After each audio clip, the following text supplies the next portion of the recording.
SIR 2026 मतदार नोंदणीतील अॅनोमलीची समस्या तात्काळ सोडवा. पूर्व उपनगराध्यक्ष शेख रहीम यांच्या नेतृत्वाखाली प्रशासनाला निवेदन. महाराष्ट्र शासनाच्या महसूल प्रशासनामार्फत सुरू असलेल्या SIR 2026 प्रक्रियेदरम्यान नागरिकांना ऑनलाईन कामकाजात विविध तांत्रिक अडचणी येत आहेत. या पार्श्वभूमीवर पूर्व उपनगराध्यक्ष शेख रहीम यांच्या नेतृत्वाखाली अंबाजोगाईचे तहसीलदार विलास तरंगे यांना नागरिकांच्या वतीने निवेदन देण्यात आले. शेख रहीम व शिष्टमंडळाने तहसीलदारांसोबत या समस्यांवर सविस्तर चर्चा केली. तांत्रिक त्रुटींमुळे एकही पात्र मतदार मतदानापासून वंचित राहू नये अशी मागणी करण्यात आली. यावर तहसीलदार विलास तरंगे यांनी सर्व तांत्रिक अडचणी तातडीने सोडवण्याचे आश्वासन दिले. निवेदनात मुख्यतः 3 मागण्या करण्यात आल्या. ऑनलाईन फॉर्म भरताना दिसणारी अॅनोमली त्रुटी त्वरित दूर करावी.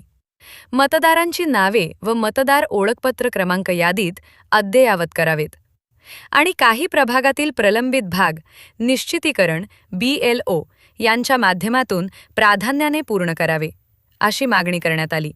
यावेळी ॲडव्होकेट प्रदीप पुरुषोत्तम दहिवार, शेख मोहसिन, सय्यद दानिश, इजहार शेख, सय्यद आफताब, सय्यद साजेद, पत्रकार फिरोज तसेच शहरातील अनेक सामाजिक कार्यकर्ते व नागरिक उपस्थित होते.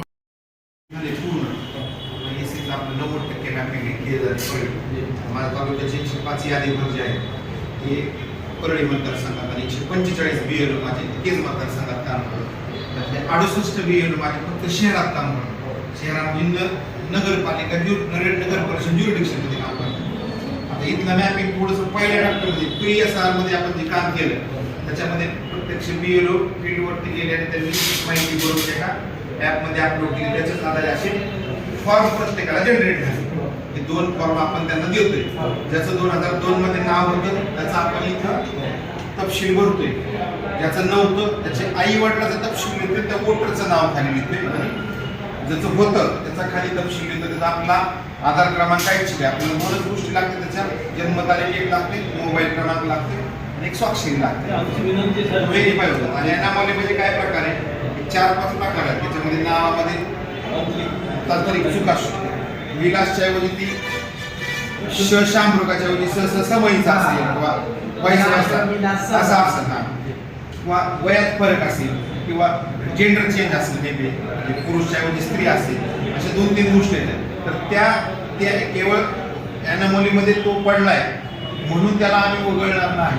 त्याच्या 3 भेटी होणार, त्याचा ट्रेस होणार. मग त्या 3 भेटीमध्ये 4-5 कारण आहेत की त्याच्यामध्ये तो अनट्रेसेबल आहे, ॲबसेंट आहे, डेथ आहे, जे काही निदर्शन वगळण्याच्या वेळेस ही पूर्ण खात्री केल्याशिवाय त्याला आम्ही ऑफलाईनही मार्क करणार नाही आणि ऑनलाईनही मार्क करणार नाही. आणि ज्या 3 भेटी करायच्या त्या 3 भेटीचे आम्ही 3 पंचनामे करणार आहोत. म्हणजे व्हिजिट क्रमांक 1, number 1 visit, number 2 visit, number 3. त्यामुळे मला स्वतःला खात्री की खूप कमी शक्यता आहे की एखादा माणूस आहे आपला वोटर आणि तो जाणीवपूर्वक किंवा नजरचुकीनं वंचित होईल असं होणार नाही. कारण हे आपल्याला जे वरचे अनमॅप्ड जे आहेत 10-15% येऊ शकतात त्यांच्या बाबतीत आपण ही प्रक्रिया राबवणार आहोत. 3 व्हिजिट होणार आहे आणि आम्ही पर्सनली सगळे मॉनिटर करतोय. आता पलीकडे पण आमची यंत्रणा पाहिल्यास पर्सन टू पर्सन. आणि बऱ्याच ठिकाणी आमची तुम्हाला विनंती आहे की तुम्ही जास्तीत जास्त लोक म्हणून लोकात मिक्स व्हा. म्हणजे आमच्या BLO मध्ये मिक्स व्हा. कुठला आला नाही व्यक्ती, कुठला नाही आला. कारण आपल्याकडे वेळ आहे. आज 14 तारीख आहे, अजून आपल्याकडे 15 दिवस आहे. तर आपण या पूर्ववरील सगळं काम पूर्ण करून घेऊ 100%.